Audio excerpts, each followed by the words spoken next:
Shri Krishna Chaitanya Prabhu Nityananda, Shri Advaita Gadadhara, Shiva Shri Gaur Bhakta Vrinda. Like a movie set here, right? Hare Krishna, everyone. Srila Prabhupada Ki Jai.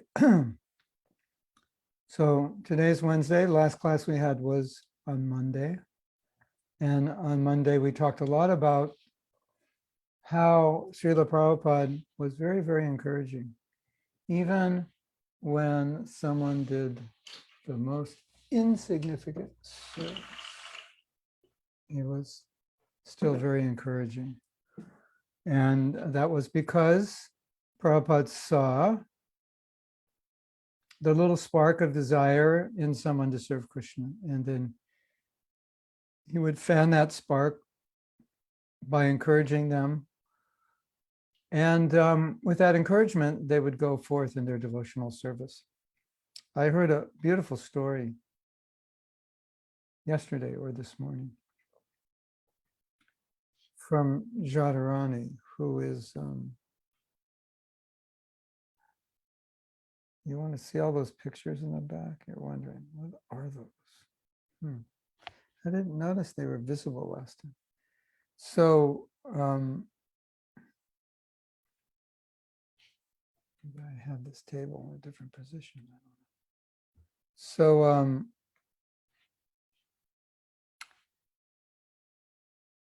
when Prabhupada found out that she was an artist, he engaged her because he needed paintings for his books. And whatever she did, he would say, "You are expert." And then as she would do each painting, he would say, "Now you've become expert." And then it would just continue, like, "You are expert. The last painting was expert, but now you've become expert." So she was making the point that Prabhupada was always encouraging. He was always calling her an expert, even when she wasn't an expert, because he knew by painting, she'll become an expert. So that's an example of Prabhupada encouraging, even when it wasn't very good. So, oh, very nice, very nice. I'm very pleased. So what was Prabhupada pleased with? And you might think, well, as ordinary people would be pleased with the result, but Prabhupada was pleased with the effort. And Prabhupada knew if the effort were sincere, the devotee would progress, right? So we were talking about that in the last class, if you remember, and we were saying that as Prabhupada sees us, we should see ourselves. So if Prabhupada was looking beyond the external or physical result and appreciating the sincerity and effort, if Prabhupada was looking beyond the qualification of the devotee, if Prabhupada was looking beyond the fault of the devotee, but appreciating the effort and sincerity, then shouldn't we deal with ourselves that way?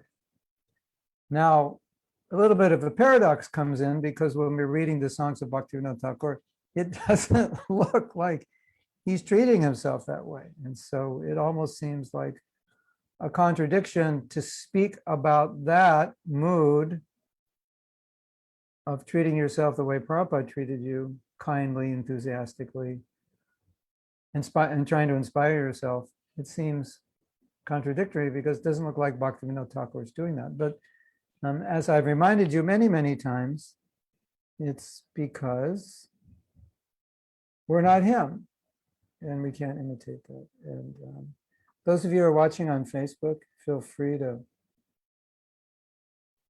put your questions or comments in the chat, as we will be transferring the chat to the Zoom chat. And if you're on Zoom, you can chat away. And if you're on Zoom, you could even ask a question. You don't even have to chat. You know, that's like And the good thing about chat is I can tell if my jokes are funny. Because on Facebook, I can't tell if you're laughing or not, unless you put an emoji. But if you're on chat, if you're on Zoom, that's the only reason I'm on Zoom, just to see that you're laughing at my jokes. Because it makes me feel good. Actually, I feel good if I can help you become Krishna conscious, even if you don't laugh at my jokes. So, and then we made an important point, which I wanted to underscore, because, you know, it's an hour-and-a-half class and you may not pick up on everything. And I had a devotee transcribe the main points of that class, and I was editing it this morning, which is why I remember all these points, which is why I can review it. And I'm just having that transcription edited after I edit it, and then you'll get to read it. But I think there were two significant points. One point I think I've made before is sometimes we kind of lose confidence in ourselves, or we have expectations of ourselves we don't meet. So it's kind of like we resent ourselves. Or you could say we mistreat ourselves for our failures. And we sometimes ask the question, well, if someone else failed, would you treat them in that way? And everyone says, no, I wouldn't. I said, would you be harsh on them? Would you beat them up? This, that, and everyone says, no, I wouldn't do that. And I said, why? He said, because, well, that's harsh. It's not nice. It's not sympathetic. It's not compassionate. It's not loving. It's not kind. It's not gentle. And then, yeah, and you're treating yourself that way. So why are you not loving, kind, gentle, forgiving, etc. to yourself? It's kind of a wake-up call to realize, oh, I wouldn't treat anybody that way, but I treat myself that way. So I think that's an important point to meditate on. And then I said, another interesting point, when you love Krishna, you love everybody, and obviously you are included in everybody. So it's not that. When I get prema, that's the point I can actually hate myself. Look at Bhaktivinoda Thakura. It looks like he hates himself. Not exactly the way we might hate ourselves. So when you love Krishna, you love everyone. You're included in that. But I think the most important point I made was that, and this is how I think, and this has always been a guideline for me, when analyzing a way of thinking or a way of behaving, or analyzing a situation, to consider, is it favorable for my bhakti? Should I do it? Should I not do it? Is it good for advancing the cause of bhakti?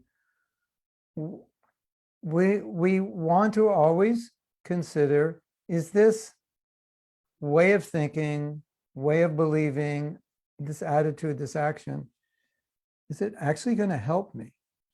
Because we run into this problem where I think a lot of us, we analyze right and wrong, right? Well, this is right and this is wrong. And it can be a very strict analysis, or just based on Shastra. This is what Shastra says.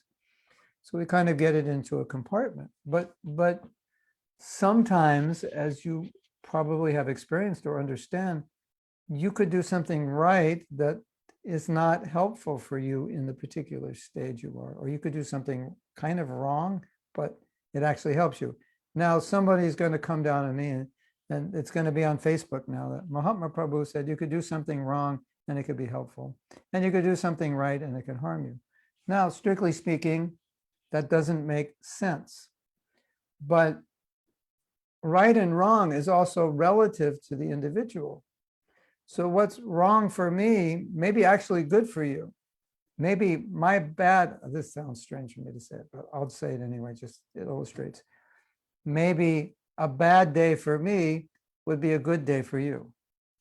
So I say, oh, I had a bad day. And you say, well, what happened? You say, well, I didn't get up till 4:30, and I didn't finish my rounds till 10 o'clock. And I only read for like an hour, and you're thinking, well, that would be a good day for me. So right and wrong is very relative. But aside from that, that's a whole other discussion. The we may not get into, because the point I was making is that how do you analyze right and wrong unless you evaluate it in terms of, is this helping you? Of course, I can't say, I was thinking this morning that many of us in my generation became devotees because we overindulged in breaking the regulative principles. And it was easy for us to follow them once we became devotees because we did it so much. And other devotees say, well, it was the psychedelic drugs that opened me up to realize I wasn't the body, or there's another dimension or reality far beyond this. So I was very open to believing in mystical things and accepting Bhagavad Gita. But we wouldn't say, now that you're a devotee, you should take LSD because it'll help you. It was something wrong, but in that context, it actually helped you. So we can't say, now we're going to do something sinful because I think it's going to help me. It's not like that. But sometimes you may have to lower a standard because you can't maintain a higher standard. So lowering the standard could be seen as wrong, but it actually helps you. So we've seen that, and we will always see that. And if you can raise the standard and it is helpful, and you don't, that's also wrong. So let's say we're talking about this standard, but I could be on this standard, but this standard for you is the perfect place for you. You will advance steadily from this standard. So this standard is wrong and bad for me, and this standard is right and good for you. And why can we say it's right and good? Because it's helping you advance. And why can we say it's not good for me? Because it's not helping me. I can do better. I need more. I've been a devotee longer. I need more fuel in my tank, so to speak. So I made the point that if you have a way of thinking that you think is right, because let's say you did something bad and you think, well, if I do something bad, the right thing to do would be to beat myself up, not forgive myself, be depressed, don't go to the temple, I'm ashamed to go, etc., etc.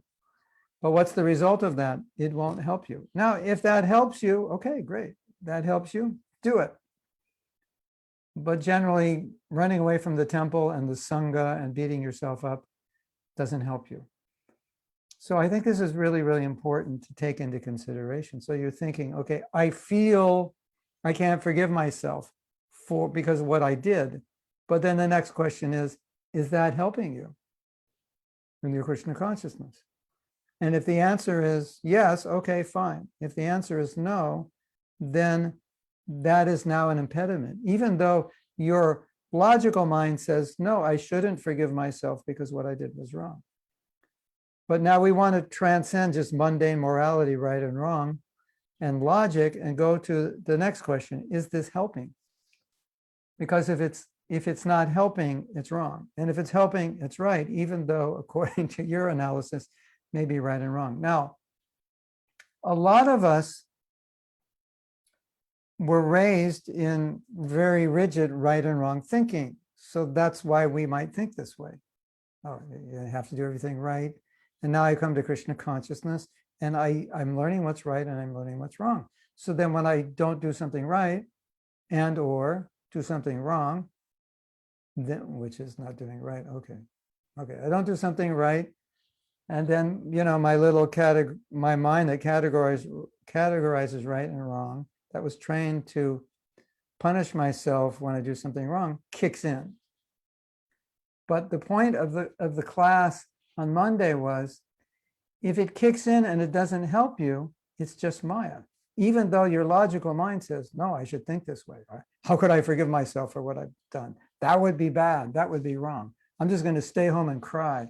And I'm not chanting my rounds now. And some devotees go into that state and they actually stop chanting their rounds because they're going into this very remorseful state.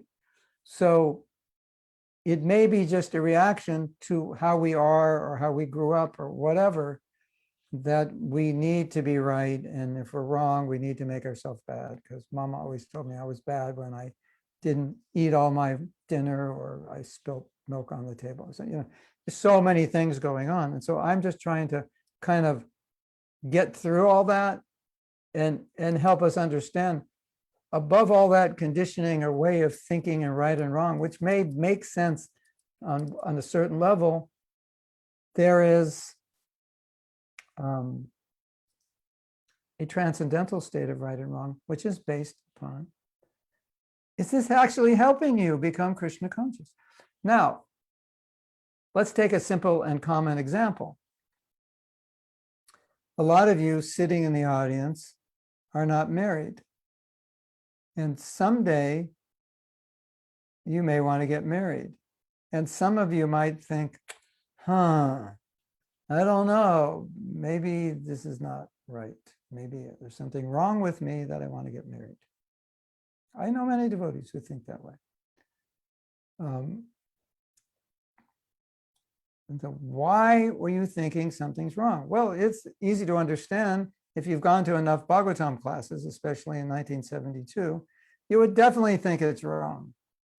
In fact, just to see the color white, you might have nightmares, think, put on white or, whatever, So,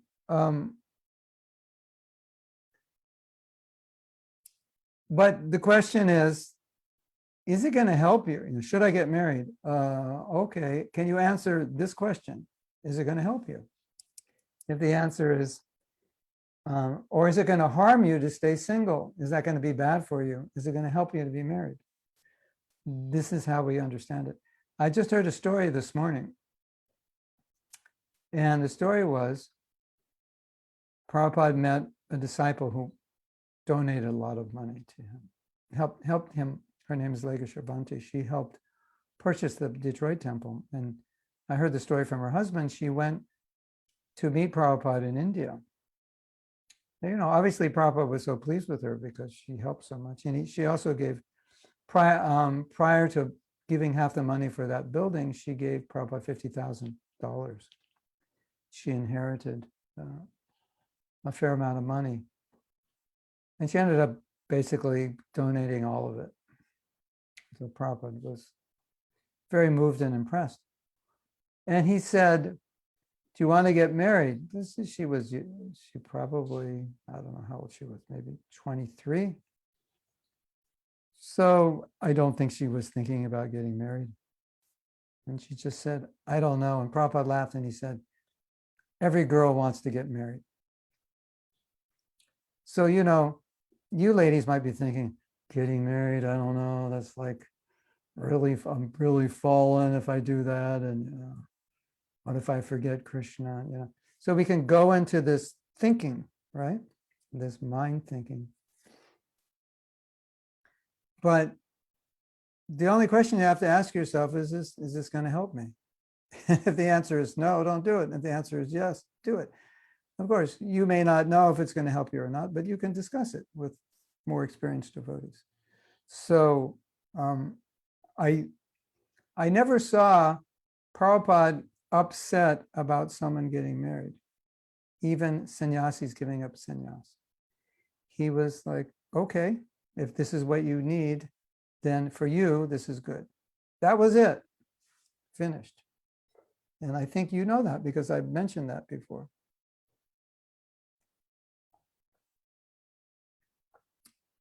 Sannyasis get married. Okay, if that's what you need to continue in your bhakti, then it's good. Okay, from an absolute sense, not so good. But as the saying goes, it's not how you start, it's how you finish the race, right? So that's how Prabhupada was looking. How can I get this disciple to the end line of the race? He has fallen from sannyas, feels bad, he feels ashamed, he needs to be in the Grihastha ashram. He still wants to do service, so let him go in the Grihastha ashram. For him, that's good. And just don't worry about it, just go forward. So I think this is extremely important because our mind has conditioned ways of analyzing things. And some of those conditioned ways don't help us. They're just ways which we have learned to analyze. And some of us have been through other religions that made us feel really bad if we did something wrong. And so we're very conscious of right and wrong. Some of us had parents who were very conscious of right and wrong. And if we touch something with the wrong hand. They go, wrong hand. And then you join ISKCON, and you start deep prasadam with your left hand. Wrong hand. It's like the same thing again. So you're already traumatized by your mother, wrong hand for 20 years, and then you get it as a devotee. So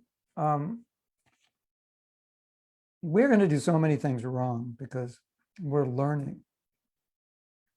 So another point that I made in the class, which is maybe even more important than all the other points, was the first point I was discussing, how Prabhupada was, what Prabhupada saw in an individual that inspired him was not how smart they were, although Prabhupada was inspired by smart disciples because they could do a lot, no doubt, or how creative they were, or how good they were at certain things. Obviously, he was inspired because he had practical service to do. But in a general sense, what inspired him was to see that this devotee was sincere. That's what inspired him. So, are you sincere? And you might think, no, I'm not sincere. Well, I would say, if you're not, why are you in this class? If you weren't sincere, you'd be out, I don't know what you'd be doing right now, working to make $1 million, or listening to your favorite band, or watching a movie, or sleeping, or whatever. So you have to give yourself the benefit of the doubt. The fact that you're here, still struggling, you got up this morning, at least you got like your beads around your hand, at least that much, whether you even chanted one round or not, at least you put your beads on and you tried it. You got out of bed, you said Hare Krishna.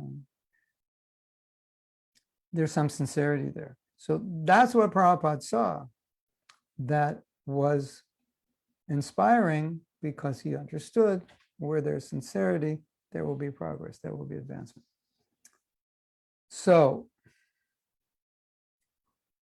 are you sincere and saying, well, I can't say I'm sincere because then I'd be proud. I don't want to be puffed up, I have to be humble. If I say I'm sincere, then I'm not humble. No, we're not talking right now about being humble or not. We're talking about, don't worry about being humble so much on that level, because we're talking more about just some honest to goodness, just admittance that, okay, can you admit that you're sincere? Can you admit, oh, at least I'm a little sincere? Can you admit that? I'm sure we can all admit that.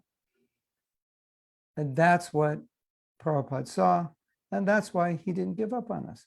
Do you know Prabhupada only gave up on 2 devotees or 3? Did you know that? And you know why he gave up on them? Because they gave up on him. Other than that, Prabhupada did not give up on anybody who did not give up on him. If they were sincerely trying, he never disqualified them because they were fallen, or materially they didn't have an IQ, high IQ, or weren't capable. Never gave up on them. He only gave up on a few people who basically didn't want to follow him because he couldn't do anything. So that little bit of sincerity that Prabhupada saw, it was enough to encourage him. And so that little bit of sincerity should be enough to encourage us. I mean, if you don't think you're sincere, that can actually be an obstacle for your bhakti. Because when you fail, the point you come back to is, I tried. I sincerely tried. I'm just not that smart or that experienced or whatever it is. Or I'm weak. I understand that. But I want to be better. I want to do better. That's how you kind of, what's the word? Regenerate yourself. Not a good word, but I don't have the word right now. That's how you recoup yourself when you make a mistake. You like, okay, I messed up. Okay, let's go. How am I going to go forward? I want to do this. I want to be successful.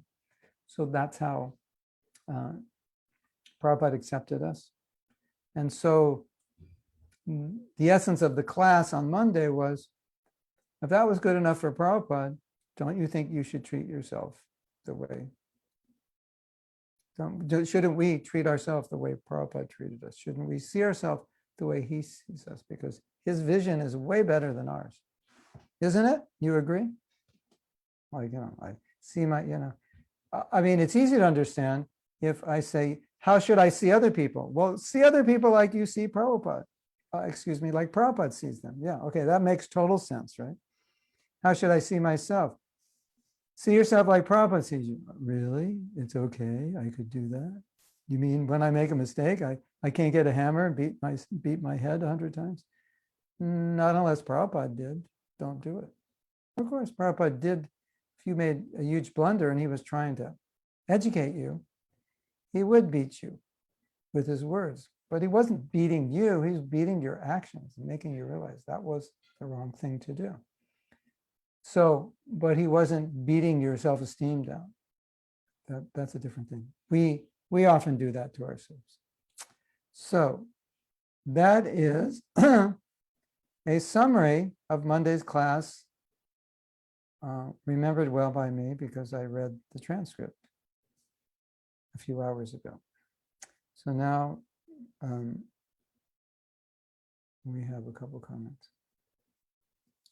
Jyotirmai, who is doing double duty at work by listening to class and working while nobody's watching because they just think she's listening to some music, right?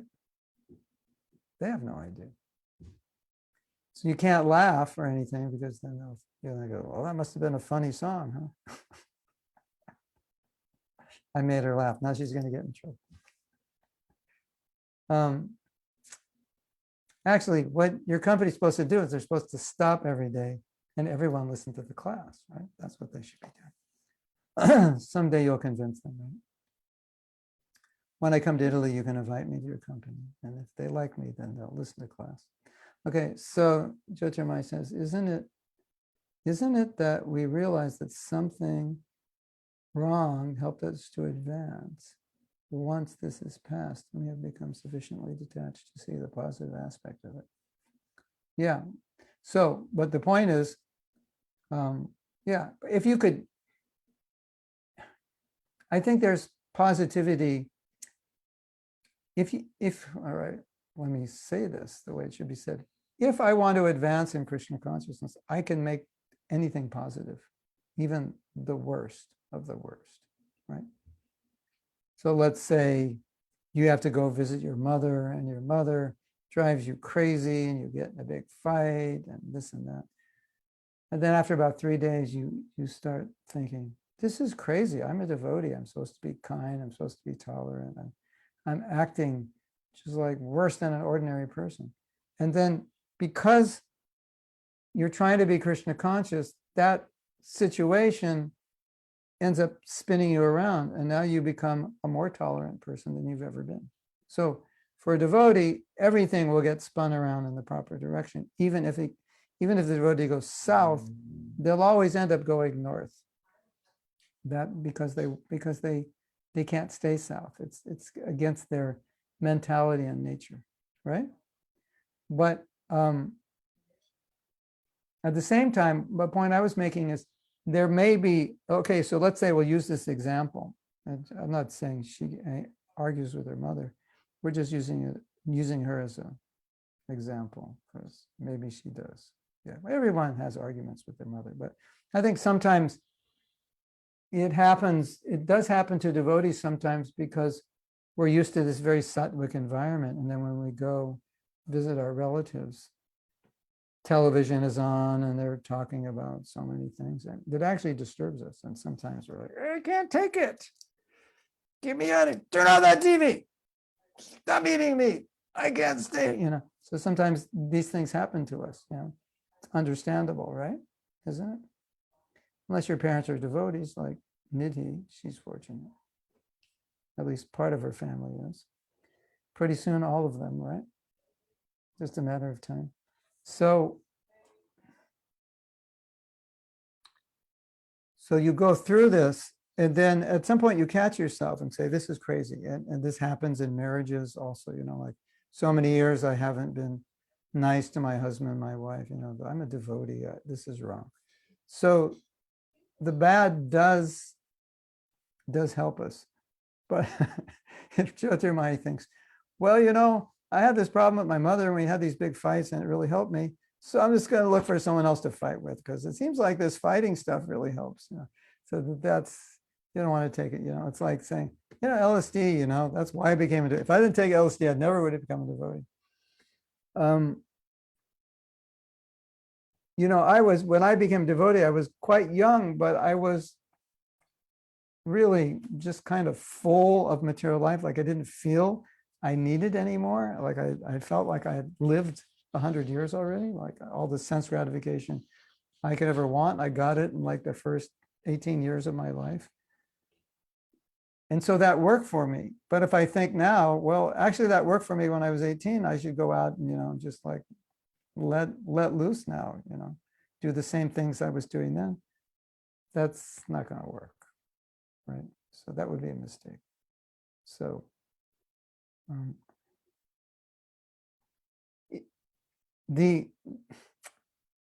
a devotee sees Krishna, a pure devotee sees Krishna in everything. That's his qualification. The non-devotee doesn't see Krishna anywhere. That's their qualification. So if I see Krishna in everything, then it means I can figure out how Krishna is teaching me something in everything, even the things that aren't Krishna conscious.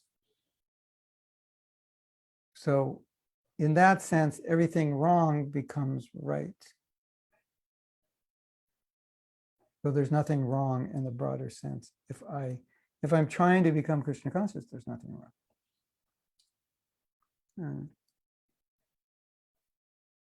So what Jyotirmaya is saying is if something brings us to Krishna consciousness, even if it's bad or wrong, wouldn't we see it as positive? And we would.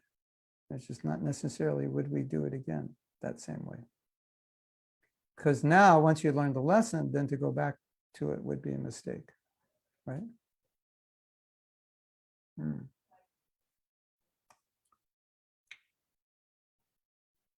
Sometimes Krishna will arrange a situation where we do something and we suffer for it. And the message is, I know you're attached to this, and I know you've suffered in the past from doing this, and I just want you to always remember you will always suffer when you do this. There's no like shortcut road you haven't taken yet where you can bypass the suffering. And that's the way the mind works. Isn't it? Like, oh, I just do this. Like, I've suffered a million times doing this, but if I take this road, maybe there'll be less traffic. And you run into a traffic jam on every road. So I heard something this morning that's beautiful. I want to share with you. On this point, not exactly right on target with this point, but similar.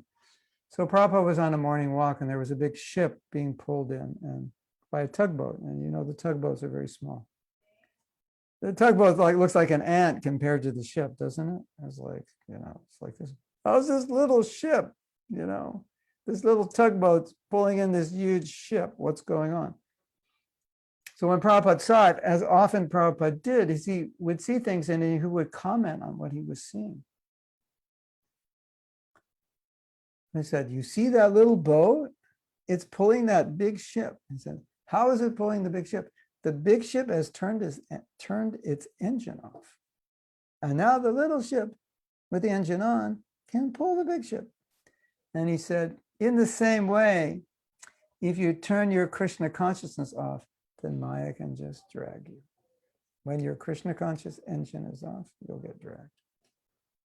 So I was also explaining in that class that, and I think I've explained this before, that at some point in the evolvement of my Krishna consciousness, in trying to make sense of everything and see through Shastra, have a Shastric vision, I realized that whatever happens, there's a natural conditioned reaction to it, but the natural conditioned reaction is not always the reaction I want to have because it doesn't help, right? So then I started asking myself, when I would have a reaction, I would say, well, this is your reaction, but what reaction would you actually like to have? I say, well, I'd actually want to be nice to my mother. I don't want to get angry. And then I would ask myself the next question. Well, if I'm going to be nice to my mother, how should I see this situation so I could be nice? So then my mind started going into this pattern of, okay, here's the reaction. It's not the reaction I want. How could I see this situation so I have the reaction I want? And by practicing, what I realized happened is it happens in real time. So there's a negative reaction and immediate positive response because of reformatting the way I see the situation. And it's happening so fast, sometimes I don't even notice there is a negative reaction. And I believe sometimes the thinking happens so fast, it doesn't give time for the negative reaction. It just reacts. The mind just goes, oh, it's like this. This devotee's having a bad day. Before I even get upset, my mind goes, bad day for this person. Just be nice to them. So this was evolving. I was evolving in this way of thinking, starting with the concept that a lot of things happen which I don't like, and I react in ways which I don't like. And I'm kind of sick of doing that because it's not right. It's not fair to the people. It's not what Prabhupada wants. It's not what Krishna's teaching in the Gita. And that I could react in a better way. So I would ask myself, well, what is a better way to react? And so I would just start practicing based on the realization that I'm looking at my life and saying, am I living? Am I in the consciousness that I want to be in, or am I in the consciousness which is just circumstances combined with my conditioned nature, and that's how I'm acting? And then I'm just watching my actions, being frustrated with myself for doing things that I regret doing, or saying things that I later regret saying. So it was evolving that way, and then as I became, decades in Krishna consciousness, then I would tell myself, so Mahatma Prabhu, when are you going to actually be the way Prabhupada wants you to be? Because a lot of times you are just acting like a jerk, for lack of a better word. I think you know what I mean. Have you ever acted like a jerk before?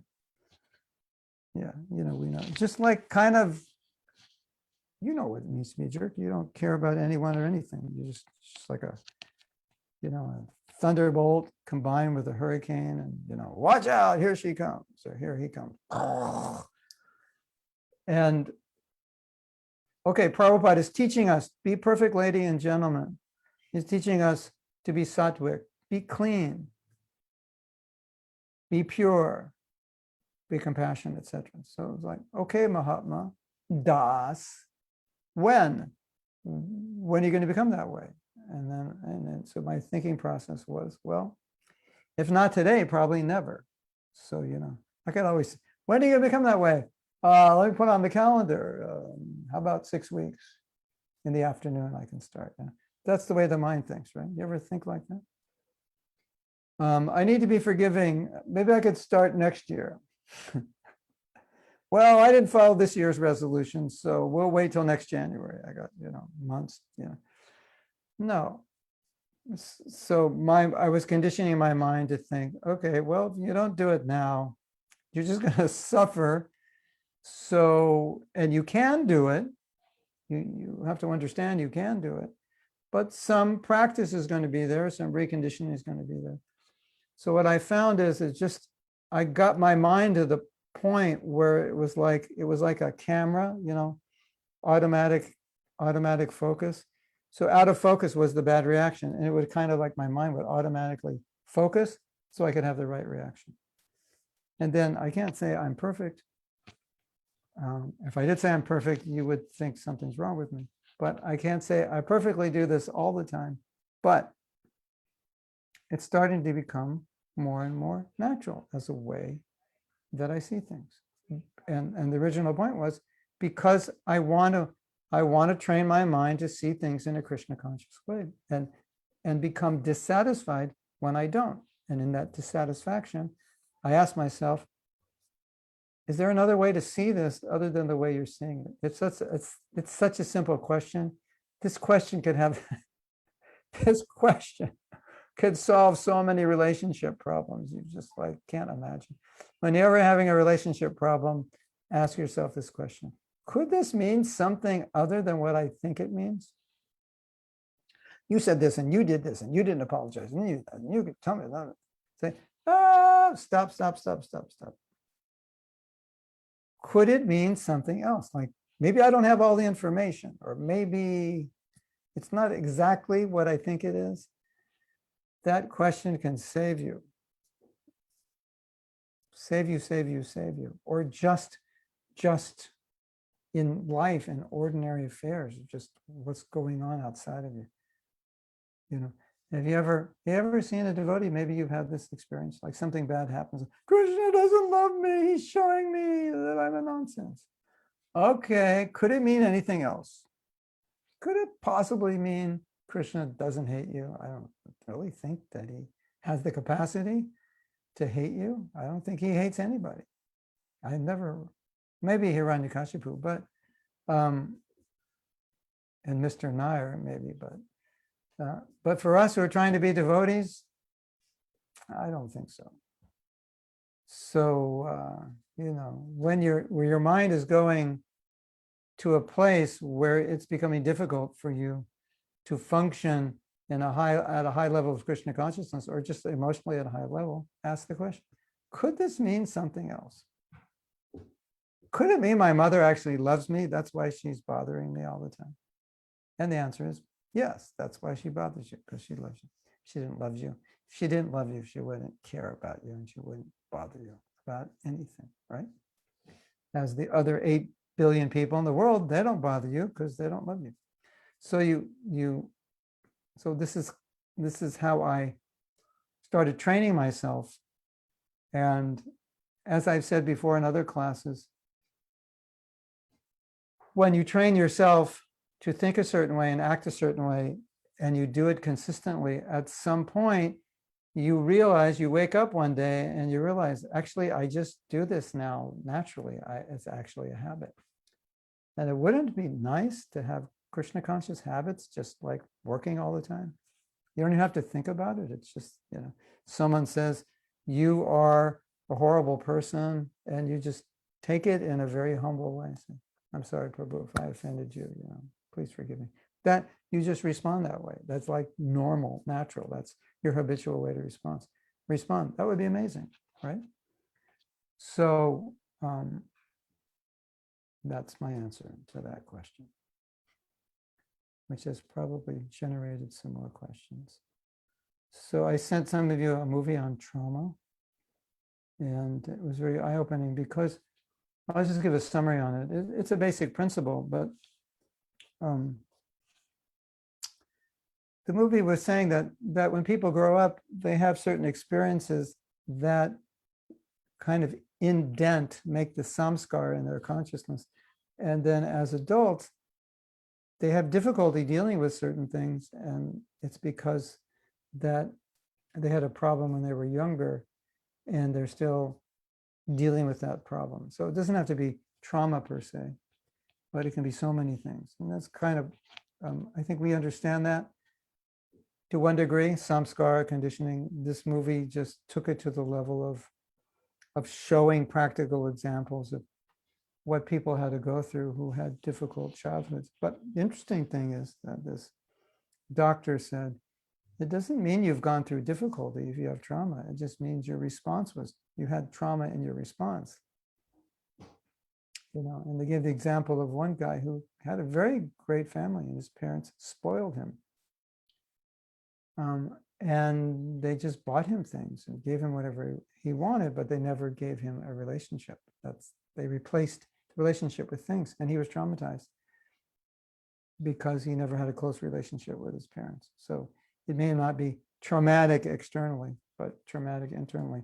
Then I was thinking, well, I don't know if there's anyone who hasn't been traumatized, because taking birth is pretty traumatic, isn't it? I mean, I was traumatized by school. I hated it. And all the peer pressure is traumatizing, right? What if your girlfriend leaves you for your best friend? That's traumatizing, right? and then he comes and beats you up, and it's just like one trauma after another. But what was so interesting about what he taught, and I don't know if this came out in the movie, but I've studied some of the things he taught. He does give this example that I gave, that you respond to a situation by like saying you're bad or berating yourself. And then he would say, well, if you had a daughter and she did that, how would you respond? And they would say, well, I would, be kind and nice and so on. And so he would make that point. So look at how you're treating yourself. That's not how you would treat another person. And he said that this is something I didn't know, because I've talked about self-compassion before, just in my own realization and my own spiritual progress, how sometimes I would feel guilty about not being a pure devotee who I haven't yet saved the world. I haven't even got one judge to wear tilak yet. So like I'm the lowest of the low. I would go there in my head, like, what's wrong with me? What kind of devotee am I? I can't even get judges in America to wear tilak. They're not devotees yet. And there's like, I'm in a city and there's only 50 devotees in the city, and there's 3 million people. I must be useless.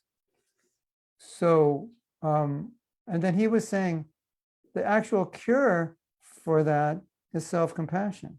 I was like, wow, I never thought of that as a cure for the trauma or the guilt or shame. But then after he said it, I realized that's basically how I overcame that kind of thinking myself. It was just like, okay, well, I'm doing my best. Like, I would love to deliver the whole world like right now.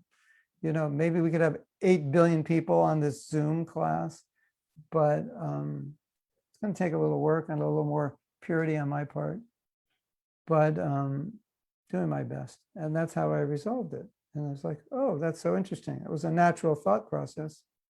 And he's saying in his work as a therapist, that's how he helps people heal, that they at some point like turned against themselves.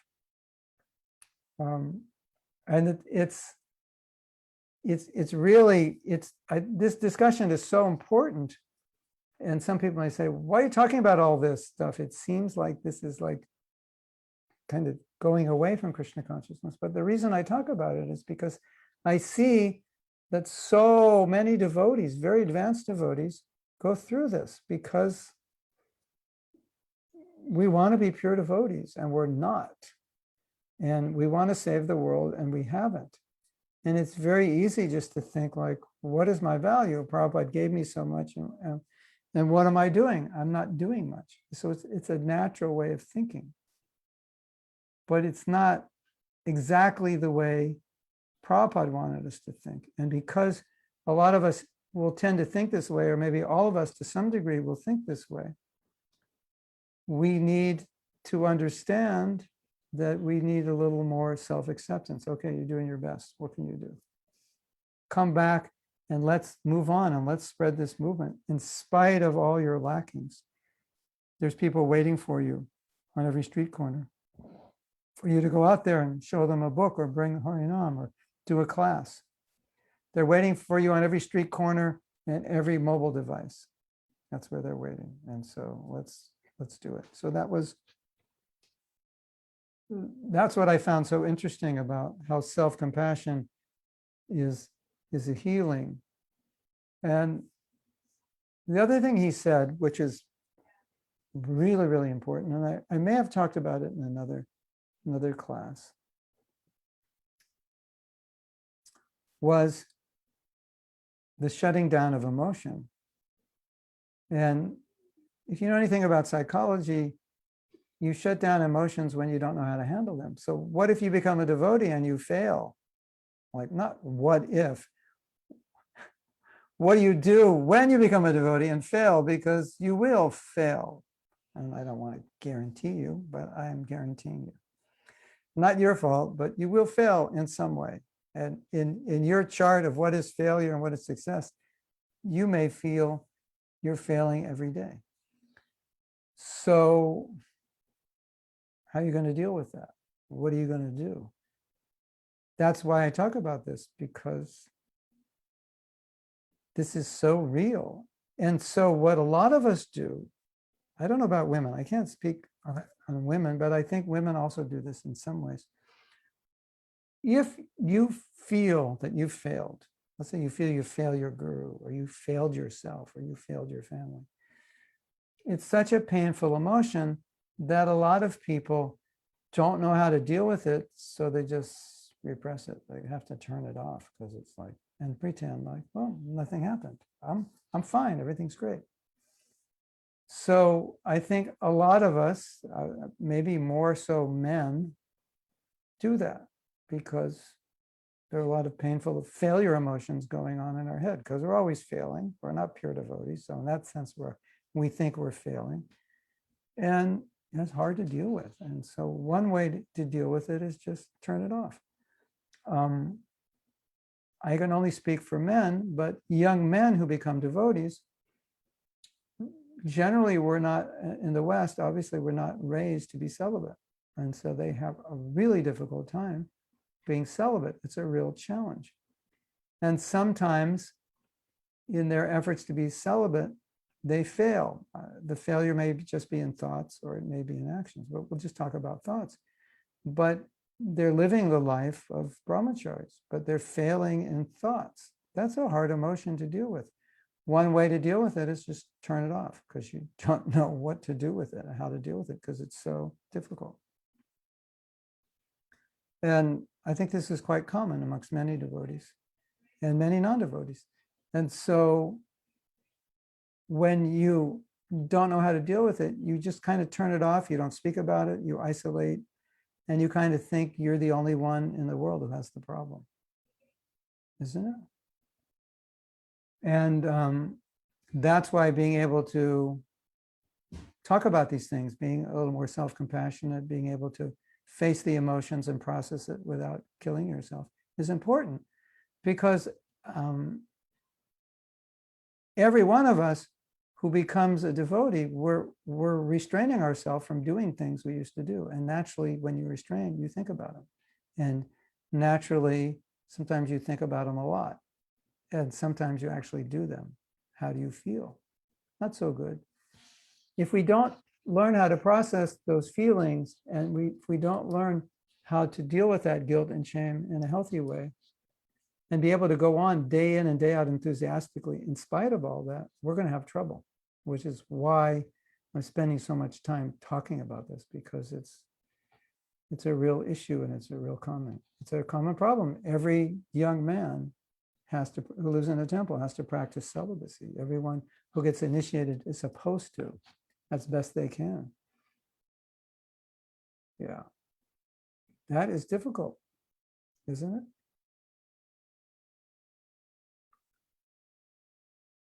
Every woman is supposed to be, you're a devotee, you should be austere, you should be detached. I can guarantee most of you women, when you get married, you're going to struggle with being austere and detached.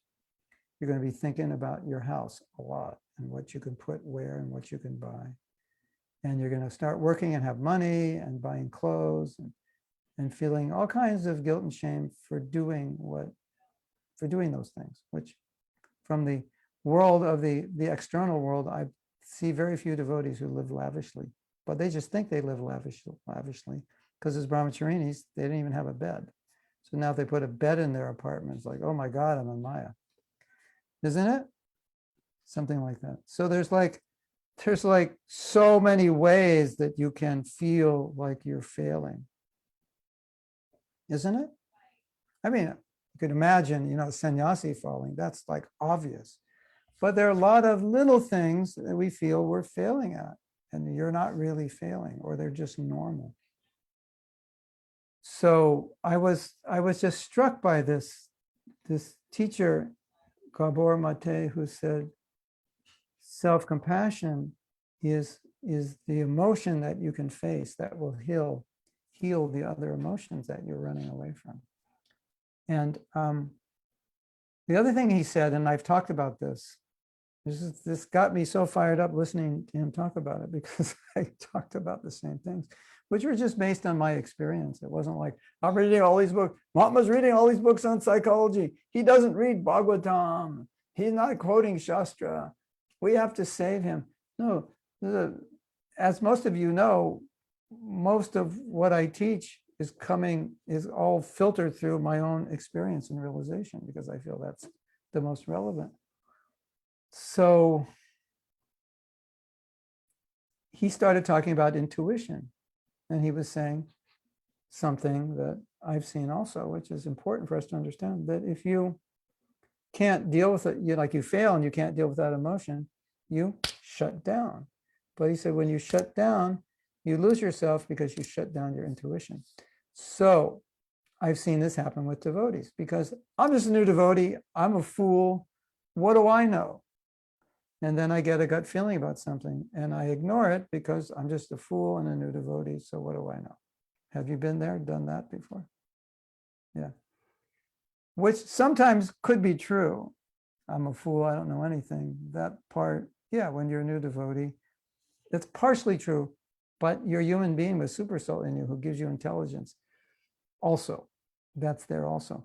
So he said, children go through difficulty, they don't know how to deal with it, they're isolated, they shut down, and they shut down from their gut instinct, and then they grow up and they're disconnected, and they can't deal with it. So I've seen many, many devotees feel this like gut instinct, but think, well, what do I know? I'm just a fool. And later on regret that they didn't listen to it, because did you know there's a connection between your gut and your brain? Did anyone ever tell you that? Did you know that? Isn't that interesting? Like it'll go in your head, but you'll feel it. This doesn't, you see that guy in the street and you go, it doesn't feel right. I'm sure as women, you're like constantly walking down the street, having to deal with that kind of thing. Who's that guy following me type thing? So, as I said, the reason I talk about this is because it's common. It's not like I'm just getting a PhD in psychology and I don't like Shastra. But these are real things that I see people going through, and I don't,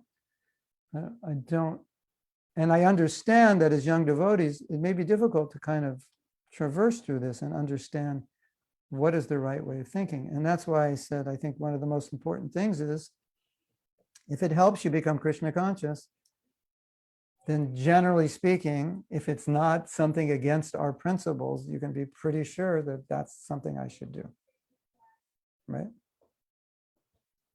So we have a question from Dasa Silvio Correra Satvataha. Wow. I like the Satvataha part of your name. You spoke a little bit about married life, etc. If we still have this topic of getting married as an issue or taboo, that means our ISKCON society is still immature. Yeah, well, it depends where you are in ISKCON. Marriage life is a natural thing in a normal society. Yeah, exactly. So this is an interesting topic because, it's like you're giving a lecture in a temple, you're giving a lecture to married and unmarried people. And if you're a certain mindset, at least as it used to be, and probably in some places also, there may be a mindset where let's keep these unmarried people unmarried for as long as possible. And let's keep some of them unmarried till the end of life, because that would be the best thing. So if that's the paradigm, you're trying to communicate that in class. Well, what about all the people that need to be married? What do they hear? They hear that probably you shouldn't get married because it's not going to work out. And then there's a few grihastas in the audience going, yeah, that's right. Because they don't have good marriages. And so you're getting surrounded by the brahmacharis going, yeah, no marriage. The sannyasis going, don't do it. I'm generalizing, it was worse, in the 70s. It's not so bad now. And a few grihastas going, yeah, you got to be crazy to get married. You have no idea what you're getting into. So yeah. But as you say, marriage is normal. So we just have to make it normal. And so the problem the problem that many devotees face is they don't know how to normalize because they kind of got thrown off when they became devotees, kind of like thrown out of their culture into a new culture, and they're trying to find their way. And some of them have rejected the good of the former culture to such a degree that they don't have enough grounding. So that's the problem. And so that's why you might say normal things are really bad that mature people, mature devotees wouldn't say. So I don't know where you're from. I don't know what's being preached. But, our philosophy is nothing's bad until you make it bad. Right? Is Grihastha life good or bad? Well, it depends on the Grihasthas and what they do, right? You've got a lot of Grihasthas doing amazing things together, right? They're like power partners, power couples, right? And you have a lot of Grihasthas throwing pots and pans at one another. So it's not the Grihastha life, it's how they do it, right? So what's good, what's normal, what's bad, that's for you to make it.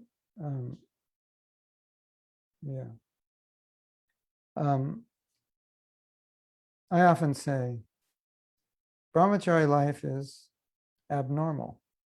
I mean, if you're just doing a statistical, right? Monk life is the abnormality, not Grihastha life. So to say Grihastha life is abnormal, statistically, you can't prove that to be true. It's the opposite. What's the normal? Families are normal, right? And as Prabhupada said, that the demigods are lining up to take birth in a family of devotees. So, get married and, invite some demigods to take birth. And demigods, and Prabhupada said, yogis and past devotees are lining up, take birth in the Hare Krishna movement. So do we have more messages?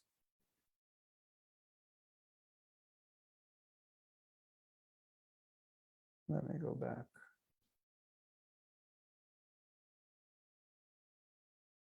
Maya pulling us around like a tugboat pulling a ship.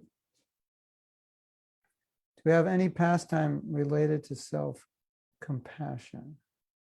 We have a letter. I mean, my broadest definition of self-compassion is sadhana.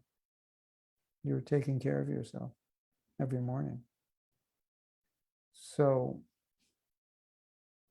did Lord Chaitanya and his followers chant their japa? Yeah, that's self-compassion pastimes then every day, every morning. Right? Did they do deity? If you do deity worship, self-compassion, Krishna doesn't need it, it's for you. Right? So just think of it in that way. Even if you go out on book distribution, it's actually for you as much as it is for anybody else. So it's self-compassion, right? So all these are self-compassion pastimes. You can look at it that way. Can an intuition be negative? Yeah, if you've negativized your life so much that you're on, auto-negative, your intuition will also be negative. But as you mature, your intuition will mature as well. And if you're not sure, ask somebody you respect and say, I have this intuition, what do you think? And they'll give you feedback. That's Krishna speaking to you, or that's the stupidest thing I've ever heard. But be ready for the answer. So, but normally it's probably going to be Krishna speaking to you. Mother Sukavaha wrote such a wonderful book about compassion. Here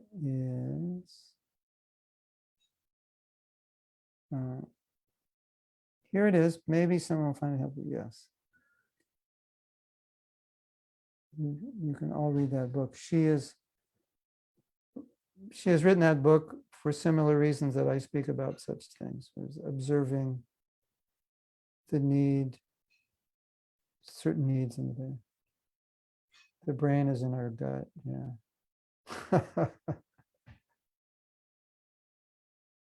How do we differentiate from a negative mindset? Well, you should know if you have a negative mindset. Negative mindset is someone says, today the weather is perfect. And you go, yeah, but tomorrow it's going to rain. That's a negative mindset. Right? And a positive mindset is, today it's raining. Yeah, but tomorrow it's not. That's the positive mindset. So you know what mindset you have. And so obviously your intuition will reflect it to some degree.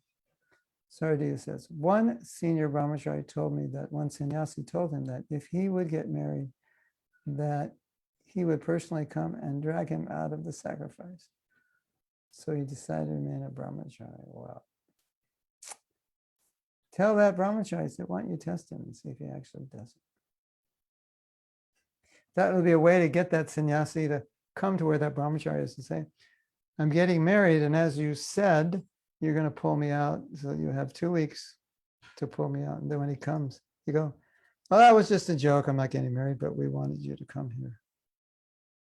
Hare Krishna. Hopefully that was just a joke, right? But there are a lot of people in our movement who would not appreciate that statement because it creates a culture, right? So what I'm sure that was just a personal joke between them, right? And probably the brahmachari already told him he's not going to get married. So, but if things like this become public, then it upsets the equilibrium, because it's not that brahmachari life is good or bad, or grihastha life is good or bad. It's what is best for the individual, right? Correct? Correct. Correcto? Okay. More messages. I haven't even read anything yet.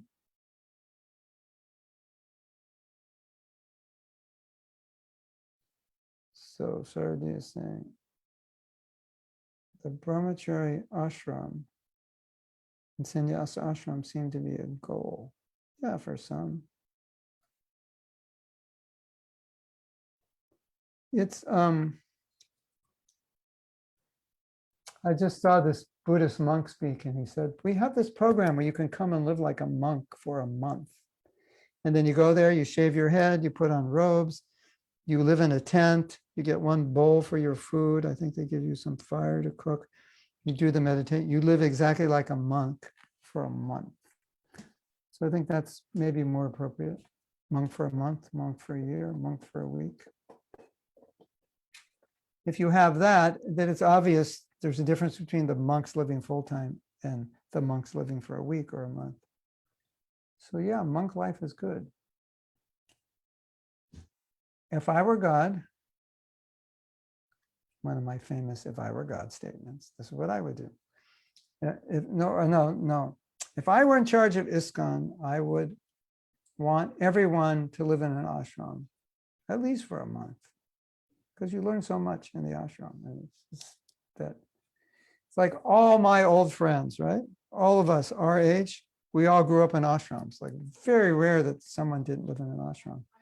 So if you come to our house, you hang out with us, it's a little different than hanging out with someone else who didn't live in an ashram. We just, it's like sometimes we'll go to some festival and we'll all sleep on the floor, and they'll go, is it okay? And you go, Prabhu, I slept this way for 25 years. It's like, it's okay, you sleep on the floor just for this festival with 5 other devotees in the room. Yeah, I did that for 25 years. So we can just do that because that's how we live. It's easy. Well, I'm not saying that others can't do it, but it's just, it's just great. So we can't minimize brahmachari training, living in a temple, all that. It's all wonderful, but obviously not meant for everyone. But if I were in charge of ISKCON, I would arrange like 1 month, live like a monk for a month. You can come with your wife and she can live in the woman's ashram, you live in the men's. You can shave your beautiful hair, put on tilak and a dhoti, get up every morning for it. Live like a monk for a month. Why not? Live like a monk for a month and think like a monk for a lifetime. Yeah, something like that. So, so you could say, Sardiya, The principle of renunciation, dedication. Yeah, that's the principle. Sannyas, brahmacharya. So keep that principle everywhere. You'll be good. Okay. Christy says, the other weekend after distributing books, I realized I don't actually feel deep sadness for the souls who are still ignorant.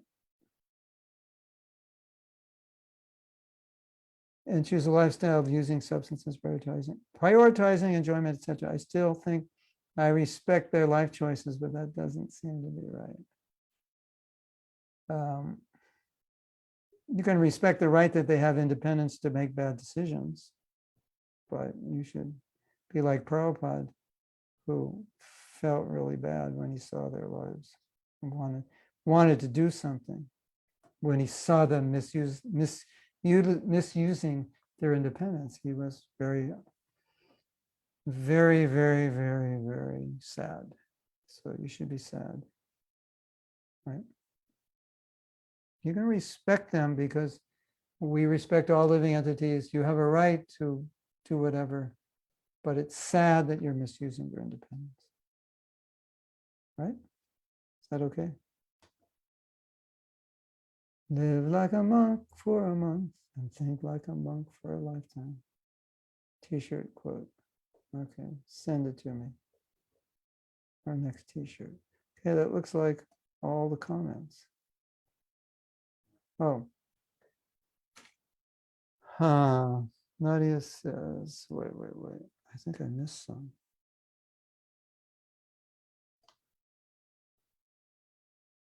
Oh, the statement from the sannyasi wasn't a joke. Yeah, so I think that's a problem, personally. You sure it wasn't a joke? We can't comment on that because we don't know the relationship and we don't know.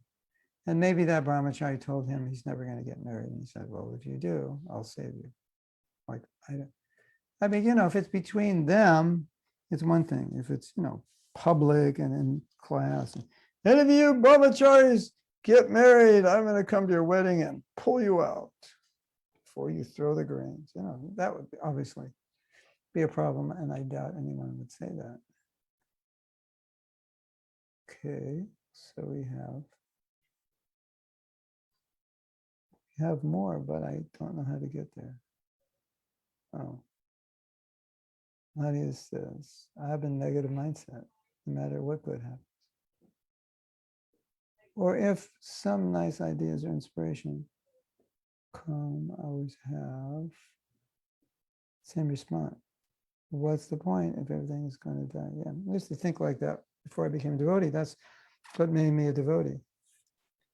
So the mantra that comes to mind, the best use of a bad bargain.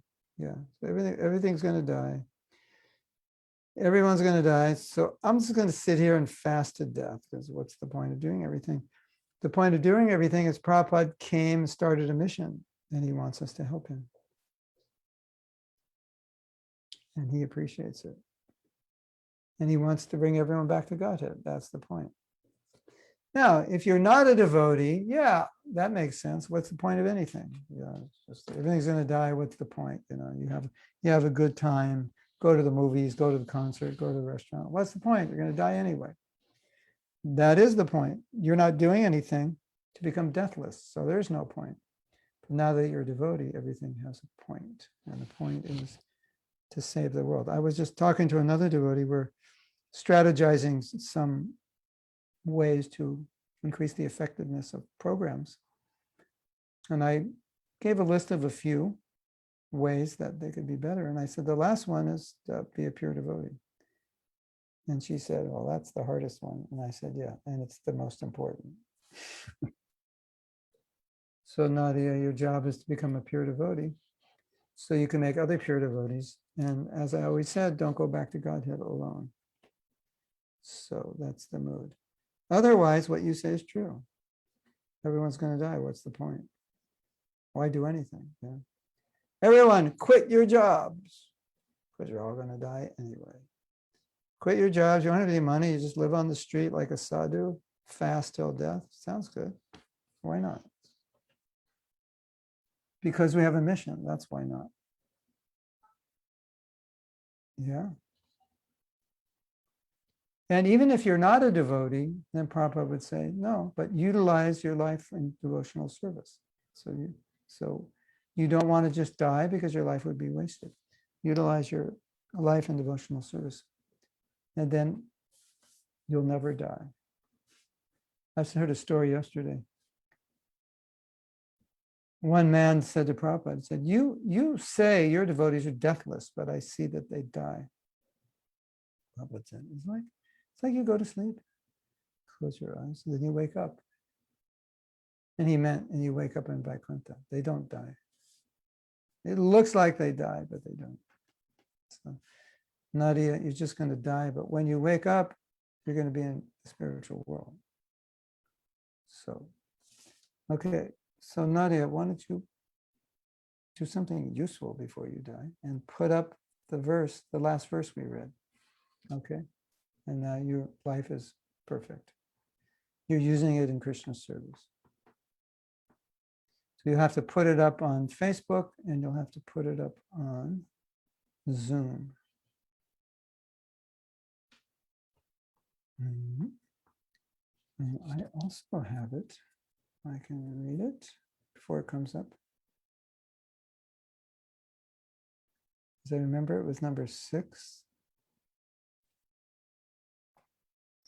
Yes, Maharaj. It's the 6th verse. It starts Tumito Shakali Pado. Is that it? Durjane Tarite Tamarash. No, Maharaj, the second part of the song. The second part of the song, the 6th verse. Okay. So this is what we read last time. Gopinath, eki bachara tabe bhumuka oh, we didn't read this before. Dekiya charo nije jane nakoro koruna laba. I'll just read the translation. O Gopinath, is this your judgment that seeing me averse to you, you abandon your servant and bestow not even a particle of mercy upon him? Okay, so why would he be thinking this way? Have you ever felt like, I don't know if I'm making advancement? Ever felt like that? Or, at the rate I'm going, it could take 4 billion lifetimes to become Krishna conscious. It's like I'm moving like a tortoise, right? Or I'm moving slower than a tortoise. How will I ever be Krishna conscious? So that feeling can lead into the feeling like, well, Krishna, don't you care? That's his mood. So he's feeling, how could you say Krishna is abandoning me or abandoning you? Well, I can say it because I don't feel like I'm making any advancement. So he must be abandoning me. So this is an interesting statement. Well, how would you evaluate your advancement and what is it that you want from Krishna in terms of advancement? Well, I want to be like Lord Chaitanya, prema, mahabhav. All right, probably not going to get that, at least not today. Does that mean Krishna has abandoned you? Feels like it. Does it actually mean factually he's abandoned you? No, it doesn't.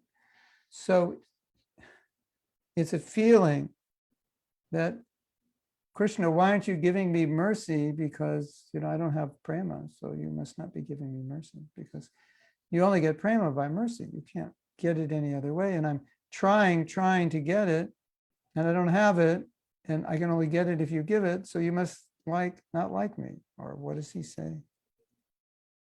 What does he say? He says, seeing me, you think just because I don't like you, you don't like me. That's what he's saying. Because I don't like, you see me adverse to you, and I've described in the other verses how adverse I am. So you're like, okay, you're adverse to me. I don't like you. Take a hike. I don't want to see you. Not like that.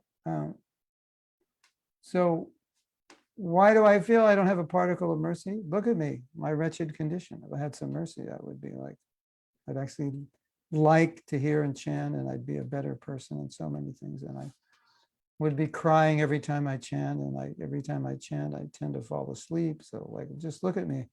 I'm a total mess. My heart is like a stone. That proves I have not any mercy. Okay, so that sounds similar to what some of you might have said in made comments in previous classes, or maybe thinking. You ever think that way? Krishna, it's like, how come me? How come I didn't get the mercy? How come I'm a wretched, lowly nothing, and I'm still not Krishna conscious? You ever feel that way?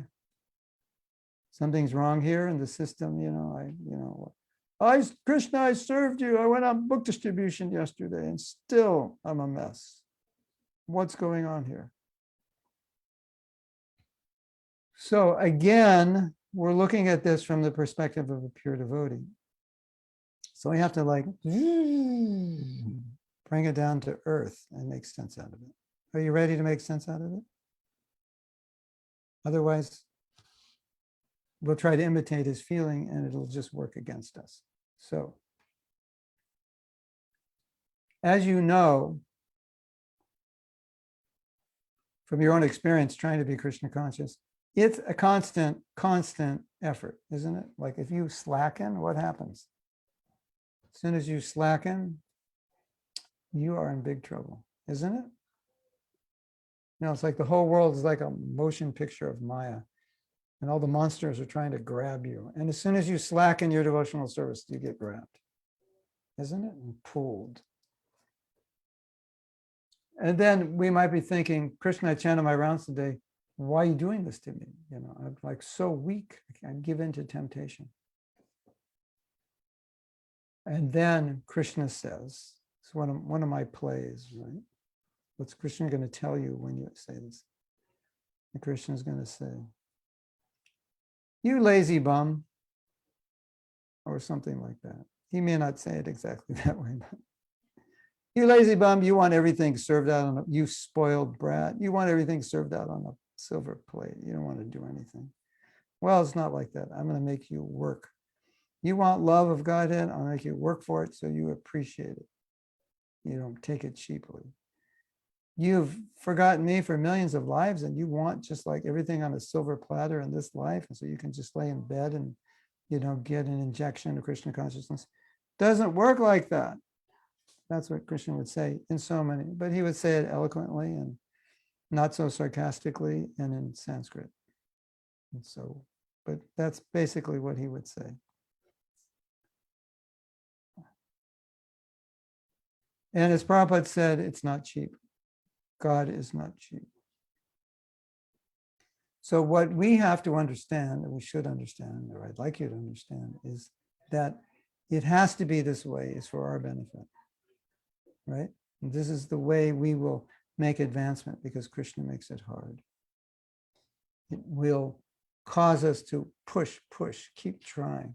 If it were easy, we'd all just sit back and relax, enjoy the flight, and let Krishna just take us back to God. What will we do?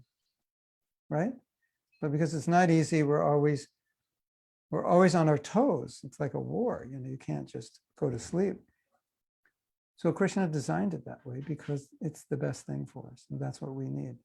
So even though you're struggling and you don't feel you're making much advancement, know that you are making advancement and your Vaikuntha airplane is on schedule. It's moving at the speed it should, as long as you're making the effort. And you may not notice it so much, but 50 years from now, as I've often said, you'll notice. You'll notice that you've come a long way. You just don't realize it right now, or you may not realize it right now. That's important. Does that make sense? You all good? Hey, I have an idea. Since you're all on Zoom, why don't we just stay on Zoom and then go straight? No, we can't because it's being recorded. Yeah, okay. We have to go off and back on. I better go off and on early because give the other devotees time to get set up for the japa class, right? Okay, and give me time to find my bee bed. I found it. Okay, time's up. we're good. Okay, I will see you soon, all those who want to come. And don't forget, Krishna's not cheap. And you're on schedule, just 16 rounds, 4 principles. Be sincere, and you're on schedule for your return trip. Well, I don't know if some would argue if it's a return trip. I'll just say on schedule for your trip back to the spiritual world. Hare Krishna. Srila Prabhupada ki jai. Go Premanandi. Hare Hare Go.